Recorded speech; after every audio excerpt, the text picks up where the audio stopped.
Assalamualaikum warahmatullahi wabarakatuh.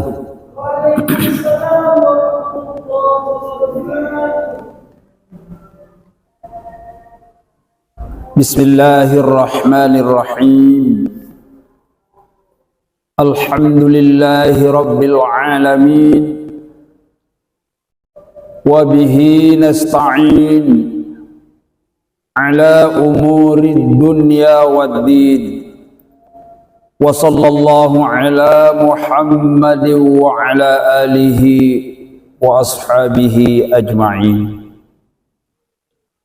Amma ba'du, qala Allah subhanahu wa ta'ala fil Qur'anil Karim, a'udzu billahi minasy syaithanir rajim.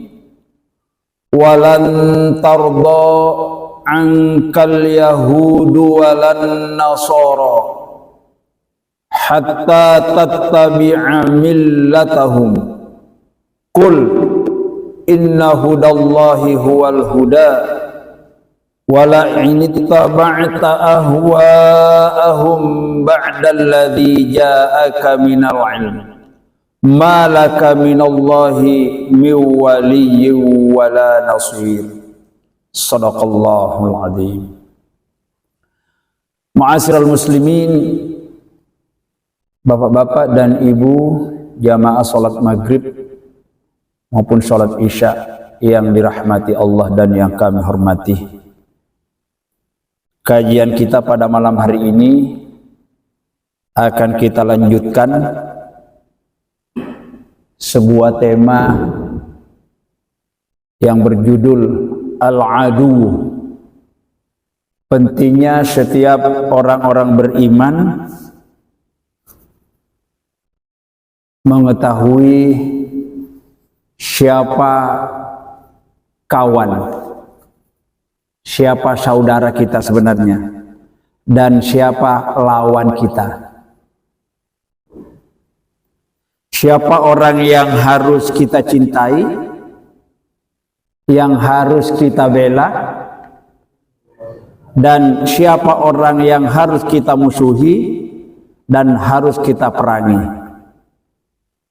Semuanya di dalam Al-Quran telah diatur sedemikian rupa. Maka kalau kita tidak hati-hati, maka terus-menerus akan menimbulkan banyak kerugian di kalangan orang-orang beriman khususnya. Oleh karena itu pembahasan kita pada malam hari ini akan kita lanjutkan.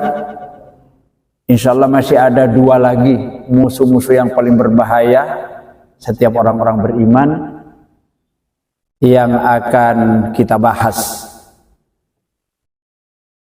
Dua buah musuh pada pertemuan yang lalu sudah kita jelaskan, yaitu musuh yang ada dalam diri kita sendiri, yang harus kita waspada dan hati-hati, ialah musuh hawa nafsu. Selanjutnya musuh yang paling berbahaya, dia tiada kelihatan, tapi dia melihat kita. Siapa dia? Adalah syaitan. Rajanya syaitan namanya iblis. Berikutnya pada malam hari ini kita akan mengenal lagi musuh yang paling berbahaya kepada orang Islam yang harus kita waspadai, ialah orang-orang kafir yang diwakili ya orang-orang Yahudi dan Nasoro. Tadi ayat Allah yang kita baca ialah Quran surat kedua ayat 120.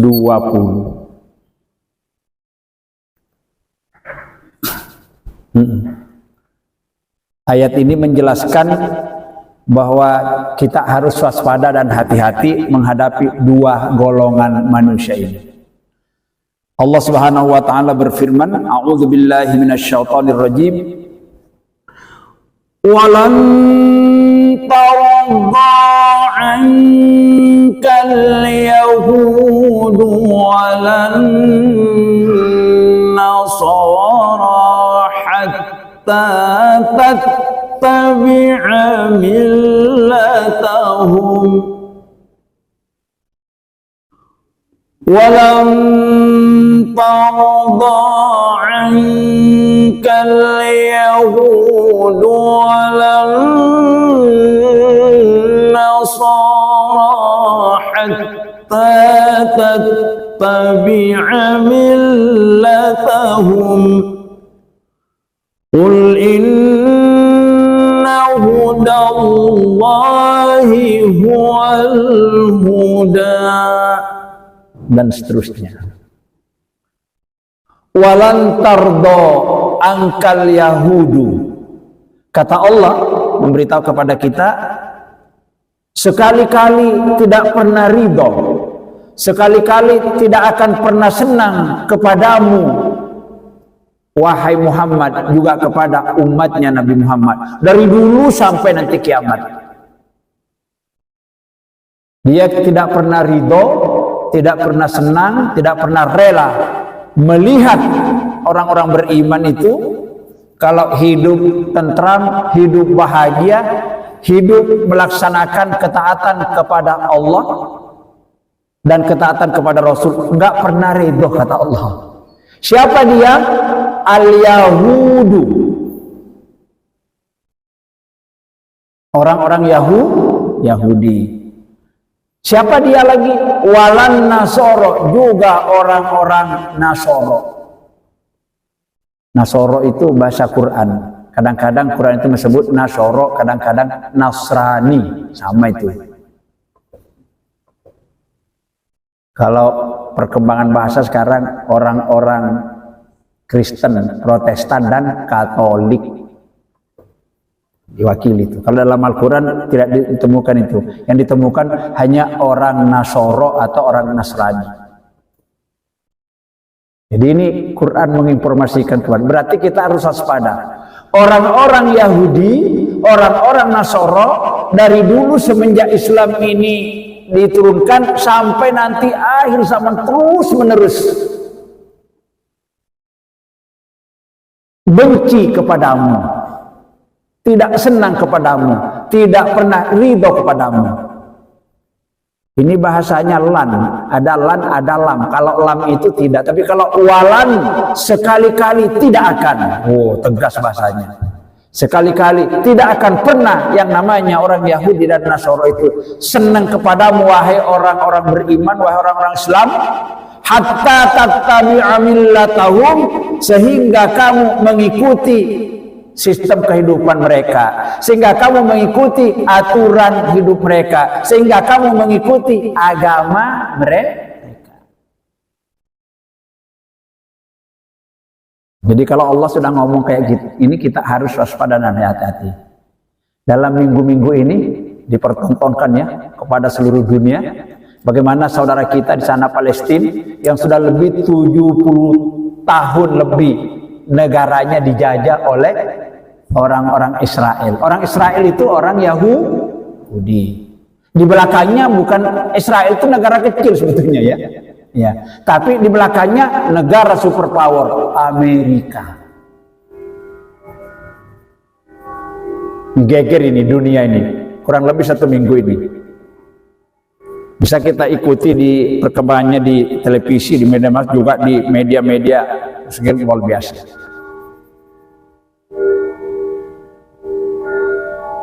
Maka kita harus hati-hati dan waspada.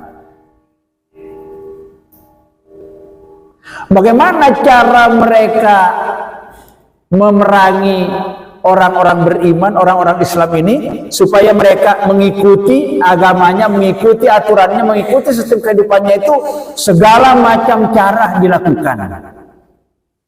Segala macam cara dilakukan. Kalau kita secara garis besar itu dilakukan dengan orang-orang Yahudi dan Nasara memerangi umat Islam itu dilakukan dengan 2 cara. Jadi ada namanya perang panas, ada namanya perang dingin. Dua-duanya berbahaya. Peperangan panas itu seperti sekarang ini, Palestina dibombardir. Kita lihat di udara itu pesawat-pesawatnya.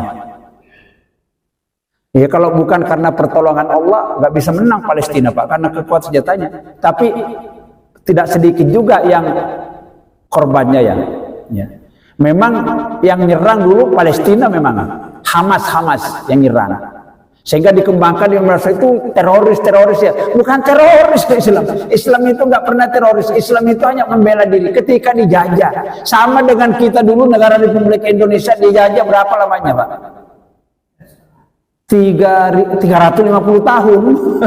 Bukan 3,5. Jepang itu yang 3,5. Oh, 3,5 abad gitu. Kalau 3,5 tahun tidak ya. 3,5 abad berarti 350 tahun, betul. Dan nggak pernah berhenti kita itu. Orang-orang Nusantara dulu yang waktu itu belum Indonesia belum lahir, masih Nusantara namanya, Pak. Kerajaan itu. Siapa yang merebut kemerdekaan Indonesia? Orang Islam. Orang Islam, lihat aja gambar-gambar di buku pejuang-pejuang itu. Kita kenal Pangeran Diponegoro, Imam Bonjol, Pangeran Antasari, Sultan Hasanuddin, Cuk Nyadin, Pangeran Cikditiro, Pangeran, semua itu pejuang. Karena memang Islam itu anti, nggak mau dijajah, nggak mau dijajah. Kalau sejarah itu mengatakan gini, oh datang penduduk Eropa datang ke sini seperti Belanda, Portugis dan seterusnya, itu katanya mencari rempah-rempah. Wah, itu alasan nggak benar itu. Ya benar juga, tapi kebenarannya bukan hanya itu. Sebetulnya tujuan utamanya datang ke bumi Nusantara ini yang mayoritas penduduknya Muslim itu ingin menyebarkan agama Nasrani. Rempah-rempah itu cuma tujuan 110 itu ya. Sehingga kadang-kadang banyak pemutarbalikan sejarah, tergantung siapa yang menulis, pesanannya siapa. Sampai-sampai pangeran di Ambon itu dikatakan orang Nasoro, padahal orang Islam itu. Siapa namanya, Pak? Yang saya bawa parang biasanya itu. Patimura, itu diakui itu orang Nasrani. Enggak, itu pahlawan Islam. Ya karena yang nulis sejarahnya itu ya dibelokkan. Nah, jadi ini orang-orang Yahudi dan Nasrani memerangi orang-orang beriman dengan perang panas. Perang panas ini dengan menggunakan senjata yang paling utama, roket dan senjata nuklir. Lihat pesawat itu ngejar nuklir terus. Wah, gitu hantem ya, luar biasa. Kalau di Indonesia diberitukan gimana kira-kira? Tapi enggak juga. Sejarah telah membuktikan Belanda itu menggunakan senjata mutakhir. Orang arek-arek Surabaya cuman melawan pakai bambu runcing. Menang enggak, Pak? Menang, terusir Belandanya. Ya. Bi'aunillah, tentu dengan pertolongan Allah. Dan biasanya Allah itu selalu berpihak kepada orang-orang yang membela agamanya. Masih segar dalam ingatan kita ketika Nabi Muhammad dulu menghadapi sebuah peperangan yang luar biasa, namanya Perang Badar. Perang Badar itu terjadinya di peristiwa itu di sebuah kampung yang bernama Badar, ya, antara Madinah dan kota Mekah. Berapa pasukan orang Islam ketika itu? Cuman 300. Kafir Quraisy yang musyrik itu dilawan itu 1000 pasukan dilawan oleh 300, menang bi'aunillah, dengan pertolongan Allah. Seandainya perang Badar dulu kalah, barangkali Islam ini nggak nyampe kepada kita, habis Islam. Tapi kan begitulah kuasa Allah, menang. Maka saudara-saudara kita yang di Palestina sekarang ini, kita tentu tidak bisa berbuat banyak kecuali hanya berdoa barangkali ya. Berdoa. Kasihan. Sudah pintu-pintu masuk orang memberikan makanan itu nggak bisa lewat itu. Dikuasai oleh orang-orang Yahudi. Listrik dipadamkan semua, bayangkan. sumur-sumur istilahnya apa, sumber-sumber nggak bisa sudah ya. Rumah sakit tidak bisa berjalan lagi, listrik dipadamkan. Ya, terus kira-kira gimana ini? Ini sudah hampir 1 minggu ini kejadiannya. Ya. Tapi mereka dengan semangat juang, semangat jihad itu nggak pernah berhenti, juga melawan terus ya. Dan kader-kadernya itu dikader bukan baru-baru, itu sudah puluhan tahun dipersiapkan. Sampai wanita-wanita itu pasukannya semua anak-anak remaja bangkit semua Pak ya. Luar biasa. Ini kita lihat Palestina. Dan orang Islam memang harus memberikan pula, karena di situ terdapat masjid yang tertua. Ya, di dalam Al-Quran itu yang diabadikan namanya itu masjid pertama Masjidil Aqsa, Masjidil Haram. Masjid Nabawi itu masjid tertua, namanya diabadikan dalam Al-Quran. Dan itu yang diarah sekarang, ini baru-baru itu, Masjidil Aqsa. Jadi ini caranya. Walan tarda ankal yahudu walan nasara hatta tattabi'a millatahum. Orang-orang Yahudi, orang-orang Nasara tidak pernah ridho kepadamu wahai orang Islam, selalu benci kepadamu kecuali kamu mengikuti sistem kehidupan mereka, kamu mengikuti aturan mereka, kamu mengikuti agama mereka. Hatta tattabi'u ini. Maka terus perang panas. Tapi perang panas ini nanti kadang-kadang kalau sudah ini ada jedanya biasanya. Kalau sudah mengatakan gencatan senjata, ya, gencatan senjata berarti berhenti menggunakan senjata. Tapi tidak, walaupun paham sesaat nanti muncul lagi. Nanti beberapa waktu muncul lagi perang panas ini. Korbannya paling banyak. Tapi yang kedua ini juga luar biasa juga. Ini perang dingin. Perang dingin ini bukan melalui persenjataan, tapi otak kita yang diperangi. Nah, ini namanya perang dinginnya namanya Ghazwul Fikri. Kalau orang mengatakan Ghazwul Fikri, ya, Ghazwul Fikri. Artinya Ghazwun itu peperangan melalui pemikiran. Kita diperangi melalui budaya. Melalui budaya. Air aqua itu, aqua yang bersin itu, mereknya kalau ada tulisannya Danon, itu punya orang Yahudi Pak itu Pak, punya orang Yahudi. Membikin suatu lembaga pendidikan di Tangerang, andaikan pesantren itu pesantren terbesar ya di seluruh Indonesia, ada di Tangerang pabriknya itu ya. Siapa yang mengkonsumsi air aqua yang paling banyak itu? Ialah orang-orang Islam. Banyak itu, pokoknya ada merek Danon apa, kosmetik, makanan-makanan yang siap saja itu ya. Maka seandainya orang Islam bareng-bareng, jangan dibeli. Wis. Seperti saudara kita di Malaysia itu, jangan dibeli. Ya. Hancur juga. Cuman kan sebagian besar umat Islam nggak tahu. Ini kita diperangi. Kita diperangi melalui perang Ghazwul Fikri ini. Apa itu? Perekonomian. Ya, perekonomian. Perekonomian di Indonesia dikuasai siapa? Cina. Ya. Cina ya. Cina dan CS. CS-nya itu antara lain orang Yahudi. Kenapa kok bukan orang Islam? Kalau yang berjuang mati-matian merebut kemerdekaan orang Islam. Kenapa setelah Indonesia merdeka kok bukan orang Islam yang menikmati? Bahkan orang Islam sengaja dimiskinkan. Apanya yang salah? Tentu ada yang salah. Tata kelola negara ini banyak yang salah. Siapa yang paling salah? Ya siapa pemimpinnya? Ya, itu Pak ini. Dan itu adalah pengaruh orang-orang Yahudi dan Nasara. Intinya itu yang menguasai perekonomian di Indonesia ini bukan orang Islam. Selain Islam, bisa Yahudi, bisa Nasara dan CS-nya berbagai macam.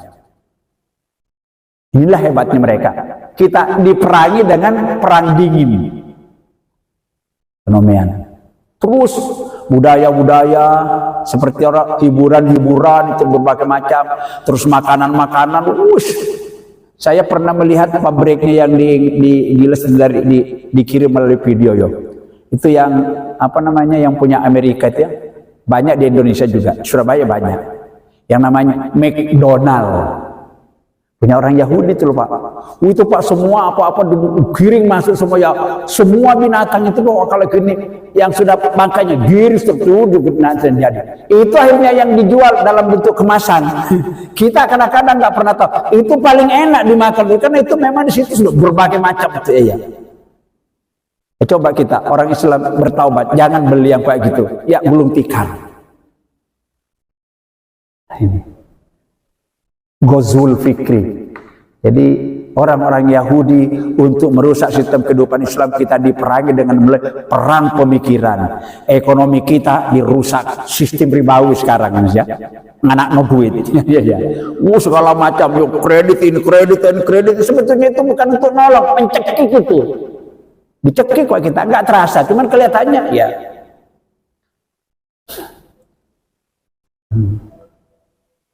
Yang menguasai media massa siapa? Orang Islam. Media massa itu koyok TV, radio, surat kabar, majalah, internet. Punya siapa itu internet itu? Yahudi.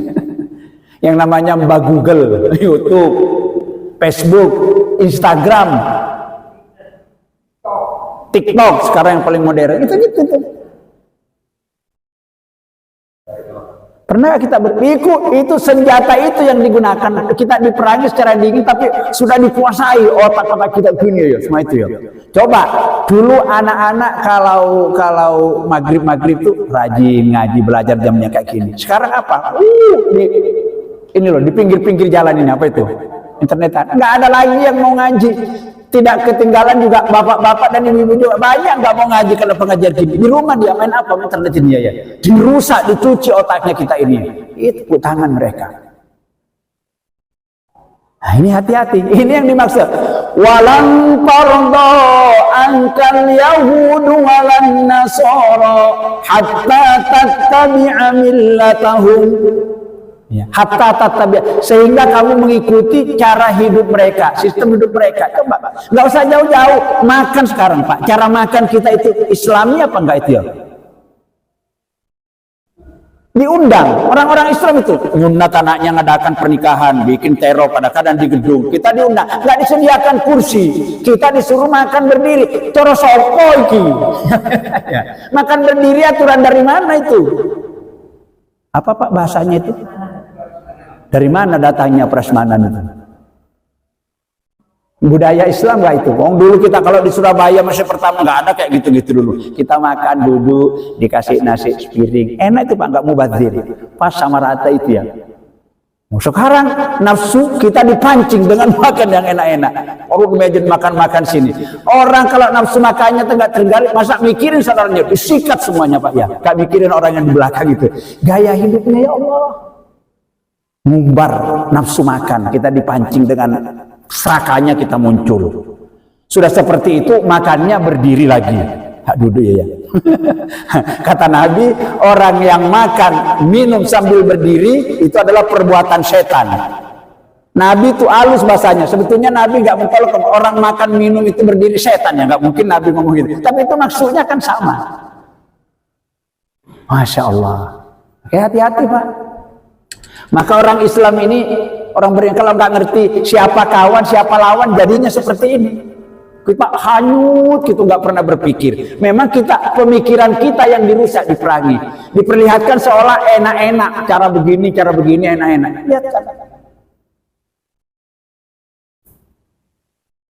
Alhamdulillah anak-anak didik kita sekarang anak-anak SD, SMP, SMA itu pakai pakaiannya sudah panjang semua ya Pak ya. Nggak memperlihatkan auratnya lagi. Semua ini sekarang ya SD negeri saya lihat ini. Beberapa tahun terakhir ini ada perubahan. Mungkin kesadaran bahwa terjadinya banyak pemerkosaan, banyak pelecehan seksual itu karena memang dipancing orang dibuka-buka auratnya pasti seneng di situ memang ada sesuatu ya. Mungkin ada kesadaran. Beberapa tahun yang lalu SMA 11 itu pernah geger gara-gara orang ada keputusan dari pemerintah dilarang pakai tutup aurat jilbaban. Saya sudah di manuan saya dulu. Ingat dulu beberapa tahun yang lalu. Sampai gegeran ya. Seperti itu. Padahal nutup aurat itu udah orang Islam dilarang tutup aurat kaki. Kenapa? Dikuasai ini. Jadi sekarang bukan cuma di Indonesia, Pak, hampir seluruh dunia. Urusan makanan hampir-hampir tidak jelas mana yang halal, mana yang haram. Orang-orang Islam kalau disuguhi selalu makan yang haram itu angel tuturannya. Gak iso, Pak. Makanya jangan heran kalau anak-anak kita pinter-pinter sekarang, pinter-pinter, tapi nggak punya akhlak, nggak punya sopan santun. Kenapa? Terlalu banyak barangkali disuguhi dengan ini. Sudah materi makanannya sudah banyak, nggak jelas halal haramnya, cara memperolehnya juga sudah nggak jelas, ya sudah begitu, sulit. Maka nanti kan ada pemimpinnya nipu. Kenapa? Keakean mangan yang haram. Nah, ini. Maka kita harus tahu ini. Jadi bahaya juga ini. Hawa nafsu betapa besarnya kalau kita tidak kita didik, tidak kita kendalikan. Pengaruh setan, bisikan setan dan yang dua besar-besarnya. Kemudian pengaruh orang-orang kafir yang diwakili orang Yahudi dan Nasrani. Betapa Al-Quran menjelaskannya kita dengan gamblang. Ya. Bahkan ada ayat yang lain, saya lupa nomor suratnya. Allah berfirman, a'udzubillahi minasyaitonir rajim. La tajidanna asyaddun nasi adawatan lilladzina amanu yahuda walladzina asyraku. Saya lupa nomor ayatnya, tapi ini mungkin kalau nggak di surat Al-Baqarah, Ali Imran. Wala tajidanna asyaddun nas, kamu akan menemukan manusia yang paling banget permusuhannya, yang paling sangat memusuhi orang-orang beriman itu. Siapa dia? Kata Allah, al-yahudu walladzina asyraku, orang-orang Yahudi dan orang-orang musyrik. Ditambah lagi orang musyrik.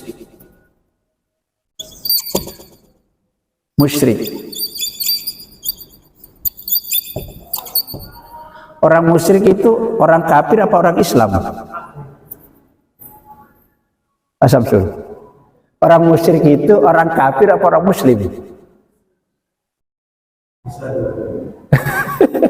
ada musyrik, ada munafik. Saya ditanya orang, ini munafik juga ya, jadi ada 3 nih, munafik.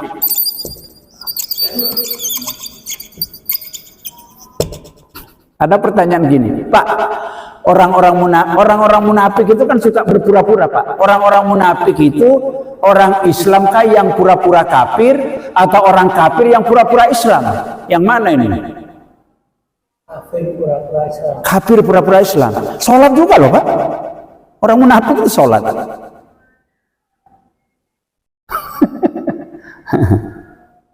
Di surat An-Nisa ayat 142 itu orang munafik situ, dia sholat. Ya. Allah berfirman, a'udzubillahi minasyaitonir rajim. Ya. Apa lupa saya nomor ayatnya. Jadi intinya itu orang-orang munafik itu menipu Allah. Ya. Yukhadi'unallaha walladzina amanu. Jadi orang-orang munafik itu pekerjaannya yukhadi'unallah, suka menipu Allah, juga menipu orang-orang beriman.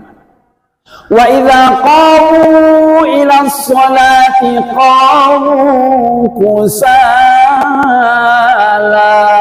Ini berarti orang munafik. Wa idza qamu ila sholati, orang-orang munafik itu kalau mendirikan sholat, mengerjakan sholat, qamu kusala, dia mendirikan sholat dengan rasa malas, rasa-rasa nggak punya semangat.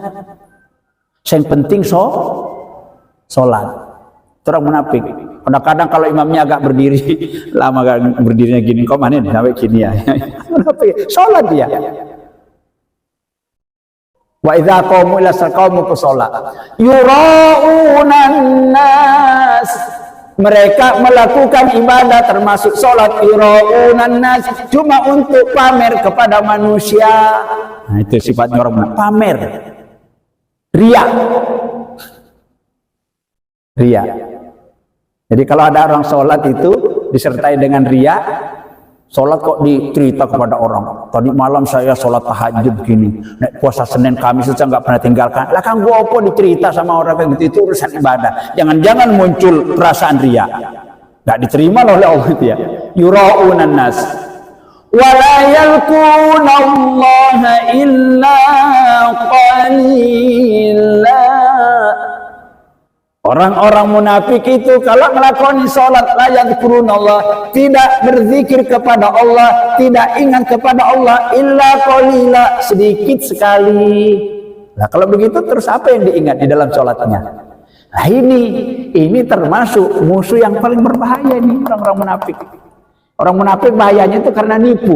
Di depan orang-orang beriman, ngaku beriman, tapi kalau dia membelakang ngomongnya, aku cuma ngecek kok, aku cuma memang jelek-jelekkan orang beriman. Seperti di awal surat Al-Baqarah itu. Wa idza laqul ladzina amanu qalu amanna. Orang-orang munafik itu kalau bertemu dengan orang-orang beriman, dia berkata, kami juga beriman seperti sampean. Wa idza khalau ila syayatinihim qalu innama nahnu mustahzi'un. Akan tetapi apabila mereka kembali kepada kelompok-kelompoknya sesama orang munafik, dia berkata, sebetulnya kita itu hanya main-main, hanya kita nipu orang-orang beriman. Nah, itulah Allah menggambarkan awal surat Al-Baqarah, hampir satu halaman itu lebih malah menjelaskan perihal orang munafik, mulai dari ayat 8 sampai ayat 20. Ada suratnya lagi tersendiri dalam Quran, namanya surat Al-Munafikun. Surat Al-Munafikun surat yang ke-62. Nah, kita hati-hati.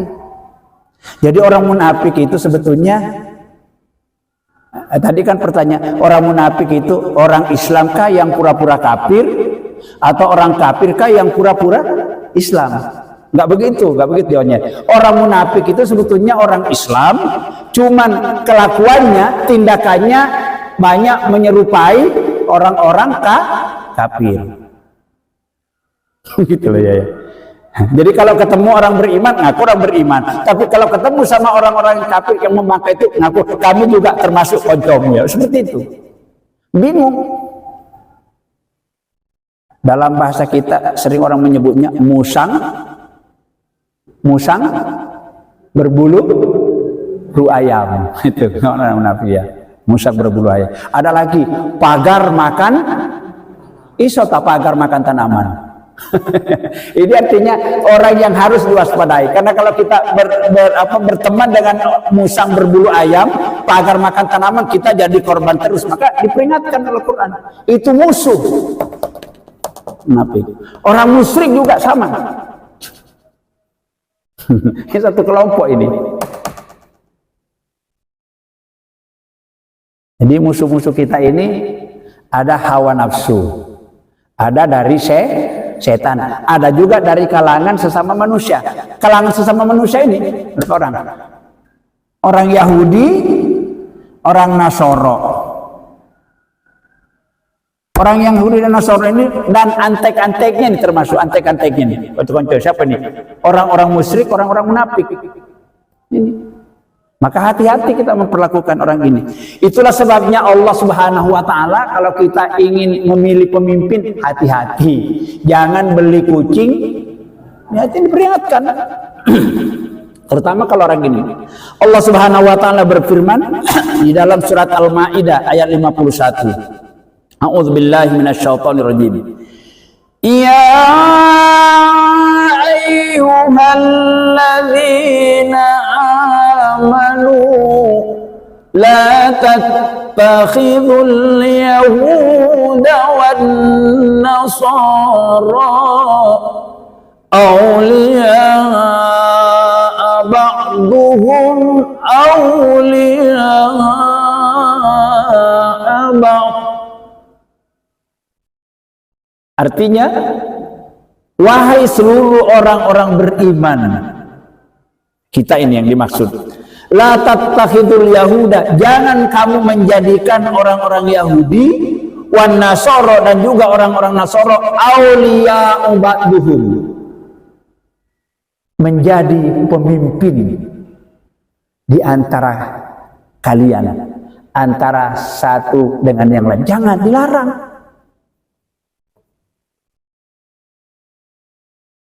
Dilarang kita.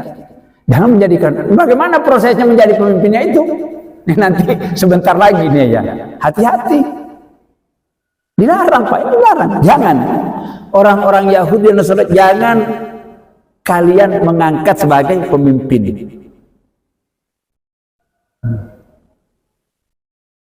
Wa may yatawallahum minkum, siapa di antara kalian yang menjadikan mereka pemimpin di antara kalian orang-orang beriman, fa innahu minhum, maka sesungguhnya orang yang melakukan itu termasuk golongan mereka.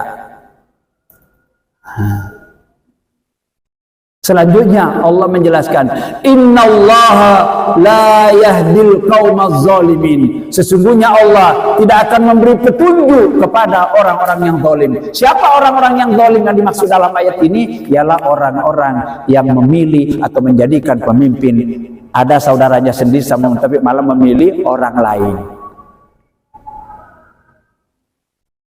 Itulah sebabnya makanya orang Islam itu tidak boleh politik, tidak boleh buta politik. Kita harus ngerti politik. Walaupun tidak harus kita terjun ke politik praktis, tapi harus sadar. Kalau tidak ada orang Islam yang ikut di situ, waduh, mati kita, disikat semuanya. Ya. Nah, ini seperti ini. Ya, dikuasai perekonomian, dikuasai pendidikan, dikuasai budaya, dikuasai pertahanan, dikuasai kepolisian, wes mati kita orang Islam kalau sudah seperti itu. Ini namanya ghazwul fikri. Karena memang itu ada yang nyetir dari dunia sana, itu dia nyetir kita Pak. Disetir. Makanya harus hati-hati. Jadi saking sayangnya Allah kepada kita itu, ayat-ayatnya yang tentang persoalan ini dijelaskan semua kepada kita. Sampai di sini mungkin ada pertanyaan, monggo Pak Samsul.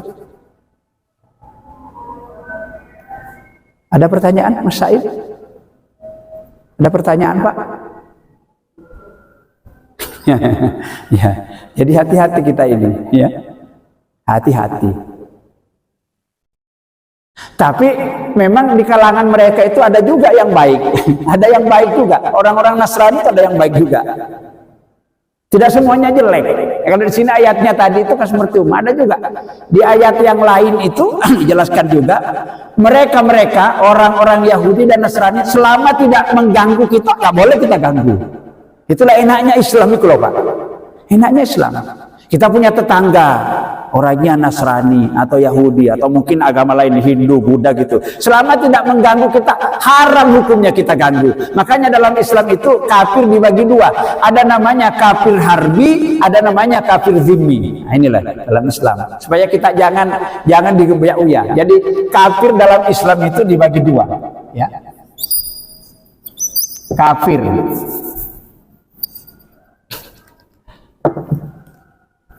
Ada yang namanya kafir harbi. Kafir harbi. Kafir harbi. Ada lagi namanya kafir zimmi. Ya, zimmi. Kafir harbi ini yang diperintahkan dalam Al-Quran untuk diperangi kalau dia ganggu kita. Ya seperti Palestina sekarang itu. Perang, dia mengganggu. Dia menjajah. Namanya menjajah itu kan ingin mengambil apa yang kita punya. Negara kita direbut, hasil bumi kita akan direbut semuanya ya. Sampai keyakinan agama kita juga akan diberikan itu. Itu mengganggu. Kalau mengganggu itu harus kita perangi. Kalau kita mati memerangi orang kafir, jaminannya langsung masuk surga kita. Nggak usah dimandikan, ya nggak usah begini, langsung. Kafir harbi. Kafir yang mengganggu orang Islam ini nggak boleh Islam itu hebatnya Islam itu begitu Pak. Kafir harbi karena dia mengganggu orang Islam wajib kita perangi. Tapi kafir zimmi yang tidak mengganggu harus dibela.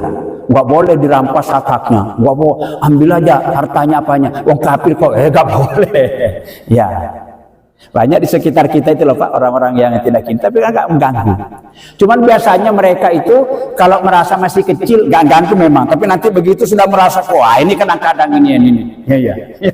Kalau di suatu daerah masih jumlahnya mereka itu kecil, biasanya nggak ganggu. Tapi nanti kalau sudah merasa besar, wah itu sudah mulai berlagak dia.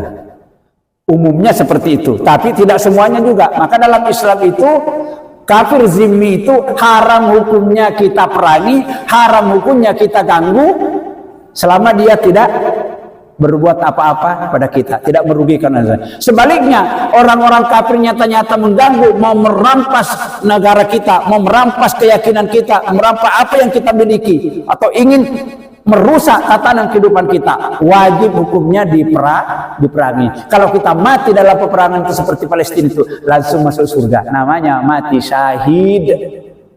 Nah, ini. Jadi Bapak-Bapak sekalian, sudah hampir masuk waktu.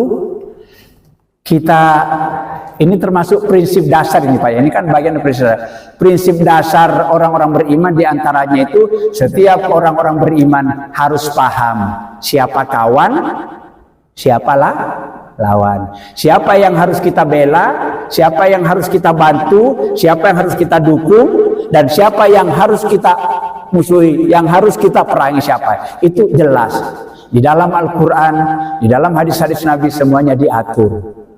Tinggal kita prakteknya juga, jangan istilahnya digebiak-uya juga, karena seperti ini aturan Islam. Orang-orang yang memusuhi kita itu harus kita lawan. Jadi prinsip Islam itu musuh jangan dicari. Ini prinsip Islam ini. Musuh jangan dicari. Tapi kalau dia mengganggu harus diperangi.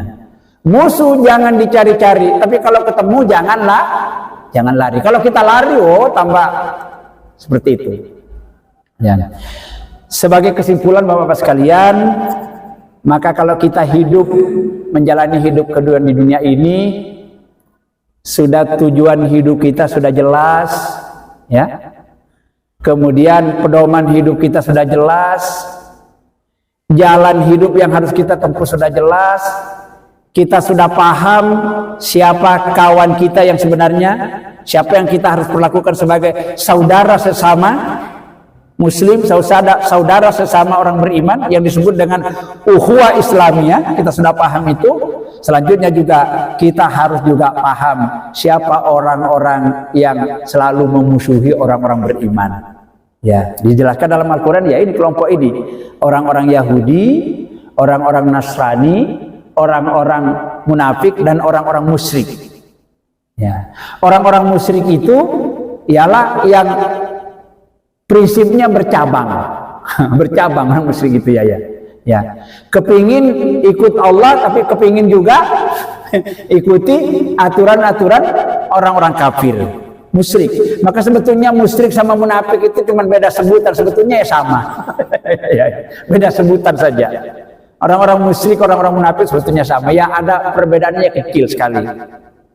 Ya, maka di dalam Al-Quran itu di surat Al-Bayyinah, ya, khalidina apa itu ya? Innal ladzina kafaru min ahlil kitabi wal musyrikina fi nari jahannam khalidina fiha. Surat Al-Bayyinah, kalau tidak salah ayat 7 mungkin. Innal ladzina kafaru min ahlil kitabi, sesungguhnya orang-orang kafir, orang-orang yang ingkar kepada aturan Allah. Ya. Siapa dia? Min ahlil kitabi, dari kalangan ahli kitab. Yang dimaksud ahli kitab itu orang Nasoro dan orang-orang Yahudi. Ya. Nanti kalau mati karena dia penipu besar, ya, dia membingungkan orang-orang beriman, mati itu nanti pinari jahannam, tempat kekal selama-lamanya adalah neraka jahannam, khalidina fiha, kekal selama-lamanya. Maka siapa yang kecipratan pemikiran dua golongan manusia ini, golongan orang-orang kafir atau orang-orang munafik, maka tidak akan selamat Mungkin di dunia bisa selamat, tapi nanti di akhirat tidak akan selamat. Karena itu sangat membahayakan kehidupan orang-orang yang beriman. Karena nggak pernah tentram, selalu mencari gara-gara supaya orang Islam ini, ya istilahnya hidupnya tidak bahagia, tidak tentram, tidak selamat. Itu yang dimaksud beberapa ayat yang kita bacakan. Insya Allah pada malam hari ini sudah selesai pembahasan kita tentang siapa musuh kita sebenarnya, siapa saudara kita sebenarnya. Tinggal satu nanti lagi pembahasannya akan datang insya Allah tentang tujuan akhir kita, ya, akan kemana kita setelah kehidupan di dunia ini. Nah, apa yang harus kita persiapkan dan harus bagaimana supaya kita selamat di dunia ini, selamat juga nanti di akhirat. Insya Allah akan kita bahas pada pertemuan berikutnya. Karena waktu Isya sudah memanggil kita untuk melaksanakan sholat Isya dengan berjamaah. Bijaksana kiranya kalau kajian pada malam hari ini kita cukupkan sampai di sini. Terima kasih atas kebersamaan dan perhatian Bapak Ibu semuanya. Mohon maaf bila ada hal-hal yang kurang. Hanya kepada Allah kita senantiasa berharap pahala dan ridhonya, serta selalu minta ampun atas segala kelemahan dan kesalahan kita. Untuk sempurnanya majelis ini, mari kita tutup bersama-sama dengan membaca doa kifaratul majlis. Bismillahirrahmanirrahim. Subhanakallahumma wa bihamdika, asyhadu an la ilaha illa anta, astaghfiruka wa atubu ilaik. Walhamdulillahi rabbil alamin. Assalamualaikum warahmatullahi wabarakatuh.